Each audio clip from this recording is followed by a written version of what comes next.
Right then, this is a quick walk around video for an absolutely beautiful CR-V. This is a 2-litre EX automatic with 57,000 miles on the clock. Sorry, it's just getting a bit windy, so I hope you can hear me. Finished in passion red, which looks absolutely stunning on the car, especially when it's fitted with this exterior pack, high level rear spoiler and side steps. It is a car that the video is not going to do justice to, because stood here, it looks the proverbial $1 million. Front of the car, new style front end, lower bumper treatment, part of the exterior pack, all lovely and clean and tidy.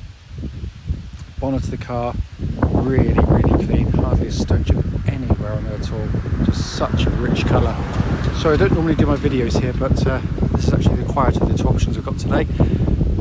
Near side, really smooth in the panels.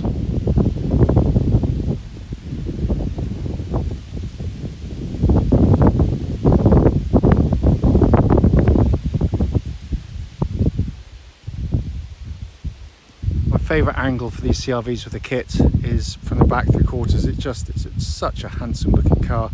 It's all really subtle, it's not tacky at all, it looks just wonderful on the car.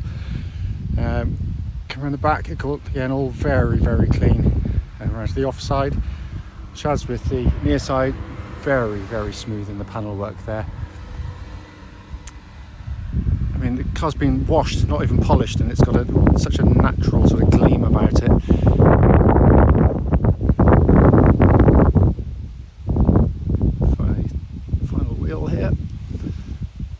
Really is in wonderful condition, and as we say, it's not going to be the cheapest one, but there's many thousands of pounds worth of options been fitted to this particular car.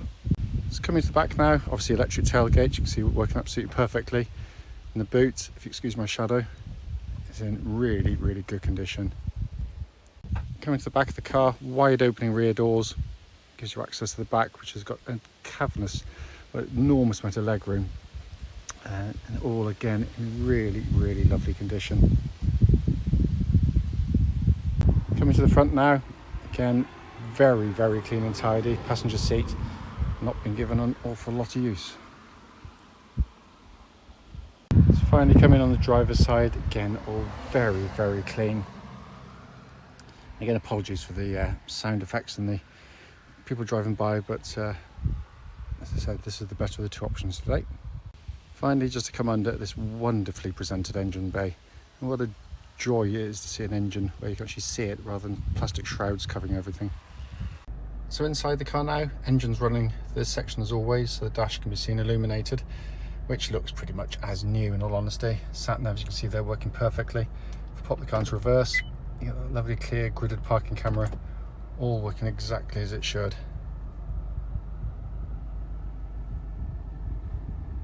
Coming up to the main binnacle, 57,650 miles. There are no warning lights on at all, as you'd expect, but it is in absolutely lovely condition.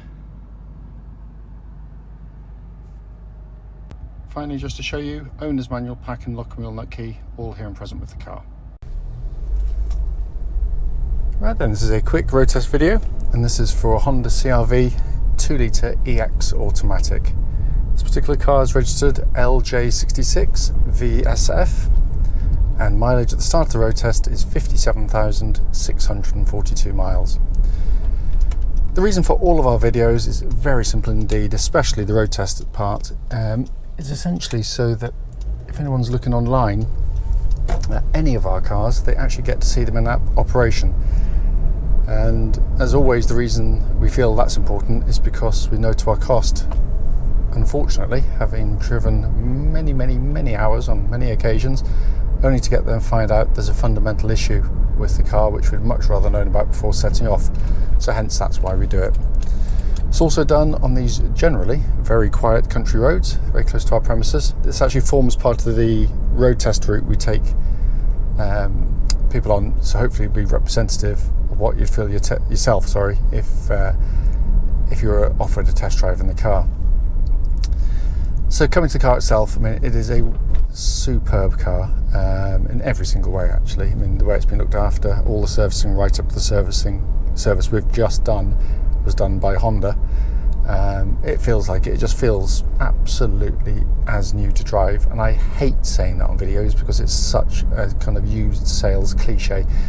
But every now and again you drive a car where realistically it does, and we've been selling CR-Vs for nearly 3 decades now, so we know them extraordinarily well. I own one in this generation, so we know what they should feel like. But also when one's just coming like this, they're just as tight as a drum in every way. Having said that, just go through the usual things. Push button start on the EX models, starts instantly and settles to an absolutely smooth, even idle. Temperature gauge running at a third, which is exactly where it's meant to be on a Honda car, and it's been running for some time now. It's quite a hot day today. And there are no warning lights on the dashboard at all relating to the engine or any other part of the car.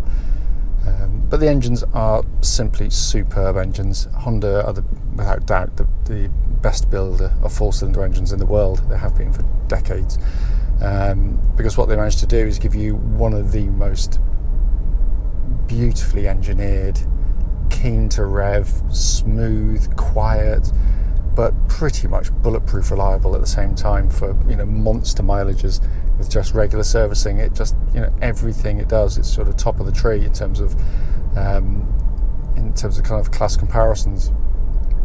But a lovely unit.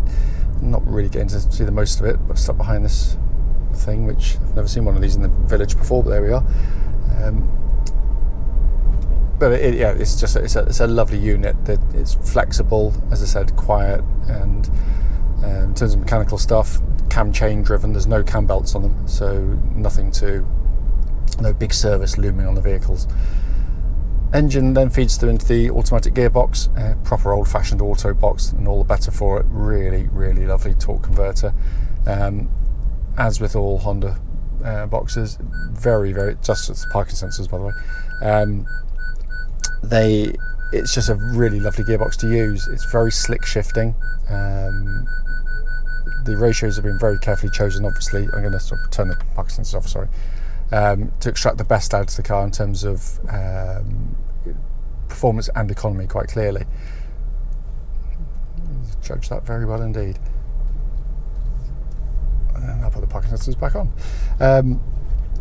So I mean, it's what they do. I mean, the gearboxes are as famed as their engines in lots of ways. Notwithstanding reputation, you should still do the obvious checks on any automatic gearbox, and basically the obvious one is driving along. Are there any kind of delays, any clonks, any mechanical noises? There's nothing, absolutely nothing's perfect, but particularly when you're stationary, when you select drive or reverse, there shouldn't be any delays and then a thud as it engages gear. And again, likewise, it's just incredibly tight. We've never, and I don't want to tempt fate, but we've never put a spanner on the automatic gearbox or manual gearbox in the Honda car. Steering on the car, really nicely done, very nicely weighted. It makes the car feel really solid and secure on the road. Again, lots of manufacturers go for kind of, because they're all pretty much this day and age kind of all electric power steering. So it can be a temptation for some manufacturers just to give you sort of lifeless, aimless, light, vague, all the things I hate in steering setups, whereas this feels weighty. It's incredibly precise and accurate. It's not a sports car, I'm not even pretending it is, but what it is very well suited to this type of car. It also exhibits absolutely no vibrations at this speed or any speed up to the legal limit, and it tracks absolutely bullet straight. There's again, as I said, all very tight indeed. Suspension on the vehicle, what I'm looking for on road test, regardless of age or mileage, is just listening out for when it hits a bump. You hear it hitting the bump, but what you don't want is any kind of secondary noises coming through the cabin, like sort of rattles or clonks. Normally fairly innocent stuff, actually, what they call drop links. It sort of can chatter away on all sorts of cars. There's a particularly unpleasant bump which I'm about to go over, which is the ultimate test. The problem is I can't see past the lorries. I can't see exactly when it's going to be, but it'll be in a few seconds time, no doubt. So here we go. That one there is a horrible bump. I normally slide down the inside of it, but it's a good test and it's absolutely spot on. What the suspension gives you, which is really lovely, is pretty much the perfect balance for this type of car of kind of ride and, in inverted commas, handling. It makes me chuckle, not in a funny way, in all honesty. You know, when you read some of the road tests, and it might give this 2 or 3 stars for handling. You know, it's not very exciting car. No, it's not, actually. I'll thoroughly agree with them. It's not the most exciting car in the world, but nor would I actually expect it to be. It's a really pleasant car to drive from A to B for short trips or the longest trips. The chassis, the suspension it flows through corners beautifully well, very well damped, really good body control for this type of car. You know, if people are wanting kind of to see how it handles at the extreme in terms of whether it understeers or oversteers, and you know, it's not that type of car, and it beggars belief that they still assess cars based on that, because the ones that will handle really well are the ones which will have generally speaking, pretty much a rock hard ride, which you can't really live with. So no, I don't subscribe, unfortunately, to their method of testing, but it's such an accomplished car in the way it goes, you know, about its business. And you know, this is a particularly unpleasant road. You know, it's in its element, really, because it just sort of absorbs and moves on, but it's controlled, which is what I really, really like.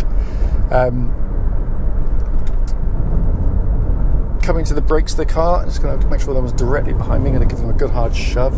So, crikey me. Hard enough to get the keys off the seat. Yeah, really, really powerful brakes on the car. No pulsing or vibration coming back through the brake pedals, so all in fine order there. So coming inside the vehicle, it's not been cleaned yet. It's incredibly clean in here. Absolutely wonderfully kept car. The first thing you notice is, or don't notice actually, the complete absence of kind of rattles and squeaks.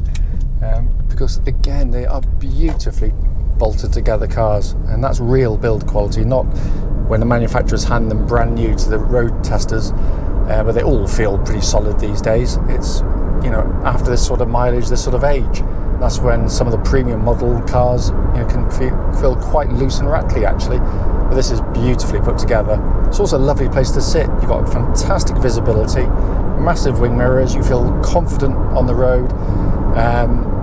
You've got a highly equipped dashboard that doesn't phase. You don't get into the car and think, oh my goodness me, where do you start? It's all pretty simple stuff. Big screen sat nav, all working absolutely perfectly there. Dual zone climate control system that gives you option of having different temperatures side to side on the vehicle, and it's pumping out absolutely ice cold air. And as I say, it's particularly hot today. It's about 26, 27 degrees, one of the last hot days of the year, I fear. All the switchgear has wonderful quality of actuation, sort of this kind of rubbery, precise. I always think it's a bit like a sort of nice high quality hi-fi, just that satisfying feel to the controls. Heated seats, again, all working exactly as they should, not that you actually need them today, of course. The dash binnacle in front, beautifully presented as Honda always do, clearly labelled, really nicely done. Small diameter steering wheel, leather bound, perfect to hold, and feels pretty much like new to hold as well. This is a four-wheel drive version of the CR-V.